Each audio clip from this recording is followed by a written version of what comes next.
Is there really such a thing as the one? Or do we all have a soulmate? That's a good question. Let's talk about that.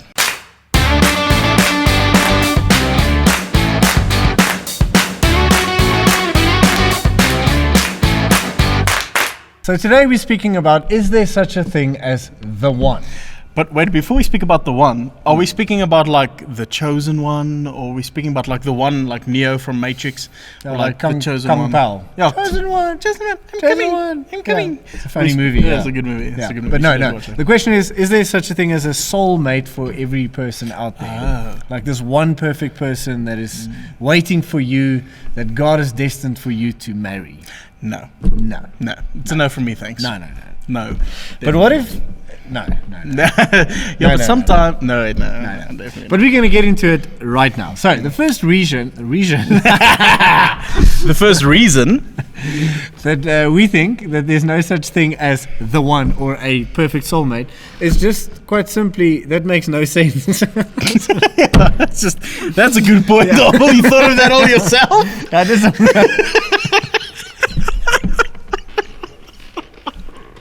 Je kan eigenlijk de dansen. So I've researched it, and what I found is it makes no sense. Yeah, and that's it's a good show. Yeah. See you next week. But really speaking, like, what are the stats? I think there are some stats behind it. And I Yeah. mean, if we look at it, the one, it's just population. Yeah. I mean, first of all, there's more women than men in the world. Yeah. As well as the population doesn't add up to an even number. So, I mean, if there's one Yeah. odd number, the system's already out. And I mean, we really suck at it. Like, let's be honest. Yeah. Like, if one person chooses wrong, then it just kind of messes it up. Out of 7 billion people, If one person chooses wrong. the whole system is broken. Yeah. And I mean, we as human beings have got a knack of messing systems up. Yeah, I I mean- mean, we're not even wearing masks right now. I recycle. yeah.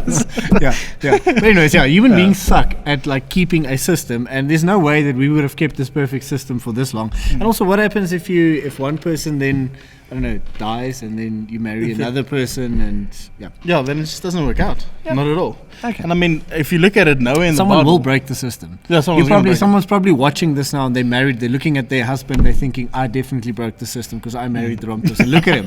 Look at him. He's watching YouTube Yeah. videos on a weeknight. Yeah, I mean, a lot of someone's us thinking that. Yeah. A lot of us think that. I mean, Yeah. you know, maybe I broke. The I don't system. think that though. I think my wife thinks it sometimes, but I don't think. Yeah. But I understand how you. Yeah. No, I'm joking. No. Okay. But the point is this: that there's nowhere in the Bible that we have this idea of finding the perfect one, or this idea of soulmates. We don't find it anywhere in Scripture. Well, we do.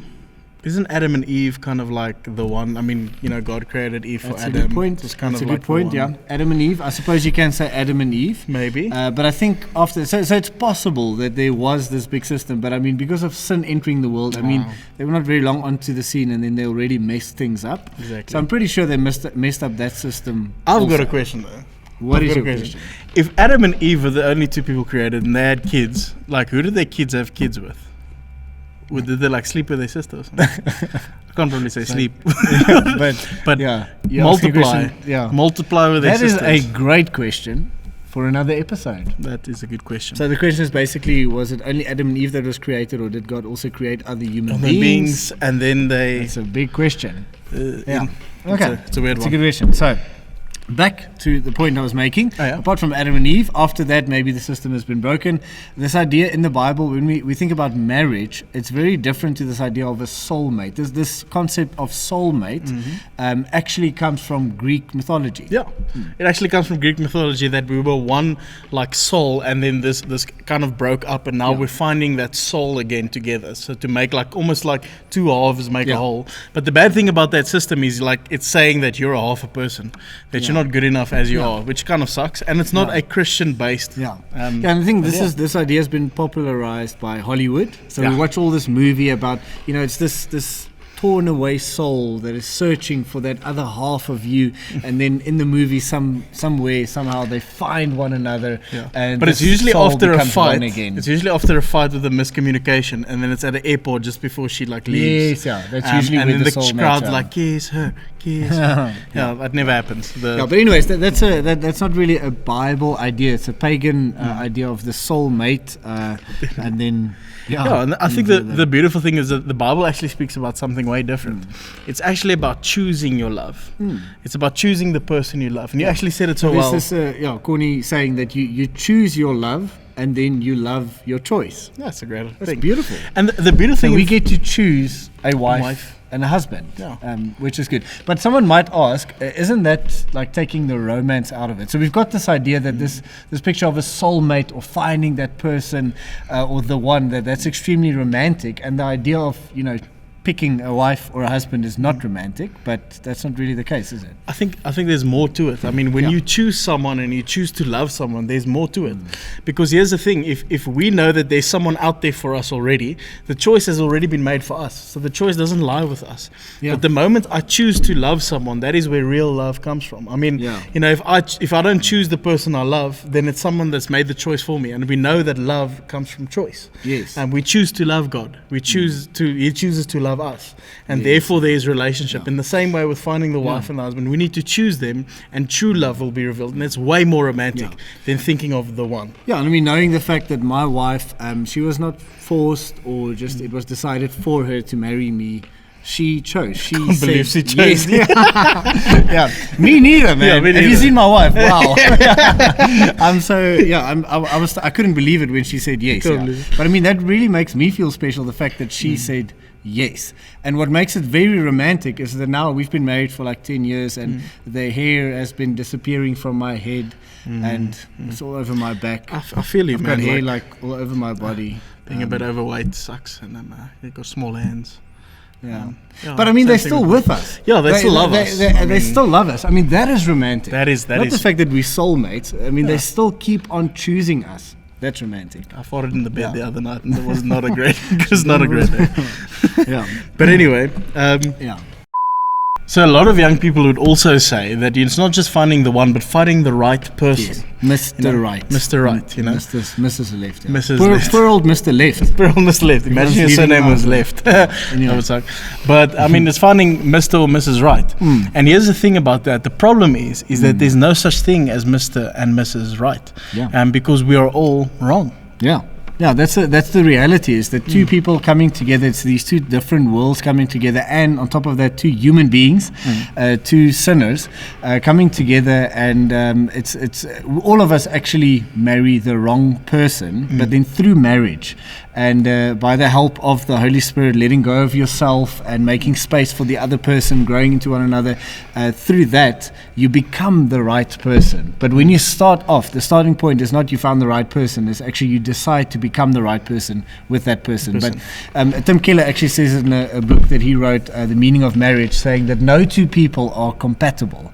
You become compatible in marriage. That's cool. As you figure it out, actually. That's great. And I mean, I'm going to just ask you this question though. Then, if we say you're not compatible, does that mean like you're not supposed to marry someone that you're compatible with or not compatible? So I mean, lots of people ask that question of, are we compatible? So they look at personalities, but it's like you mentioned that your wife can't kick or catch a ball. Not at all. And you've got lots of ball sense. So you could have said, well, we're not compatible because of that. But that's not a deal breaker. It's definitely not. But I do understand that. I think with marriage is this idea of two people come together, then they have to find one another in marriage. And it's like this bridge that they have to build toward one another. Now, I do think that it's possible that some people are less compatible, so meaning the bridge they have to build is going to be a lot longer. But that's the Christian message, is that it's possible. It is possible. And for other people, it might be a little bit less complex to build that bridge, but there's still going to be a bridge to build to one another. And through that process, that's how God actually sanctifies us, makes us holy. And again, that is romantic. That is so much more romantic that someone keeps on choosing you, even if you're not this perfect person. Maybe just saying on this, let's quickly speak about the danger of this idea of the one. This I don't know, idea of having a soulmate. There's a big danger before marriage for all those who are single watching this, but also even after you get married, there's still a big danger if you think about love in the way that you've got a one person out there. Yeah. So the thing about that is when you're single and you're kind of walking around trying to find, the one, if you have this concept in your head. What are you drinking? There's nothing There's in no there. coffee in here. Anyways, I just wanted to throw you off. Oscar, can we just get coffee, please, bro? Please continue. You were saying. But you're walking around trying to find the one, and you're looking around. The thing is, it's a very passive way of living because you're waiting for something to happen to you. You know the words falling in love? Yeah. It's like it's an accident. Oh, one day I was just walking and then I fell in love. Yeah. It happened to me. But the thing about that is, if we look at it like that, it's a Hollywood idea that this moment will come and you'll just fall in love. But it's not like that. It's not a passive thing. It's a proactive thing that we need to be, especially men out there. I mean, men are getting married later in life than we did before. Men and women are both getting married a lot closer. I think the stat is something, over the average 30s. age for men to get married somewhere around 30. And then for ladies, it's very late in their 20s.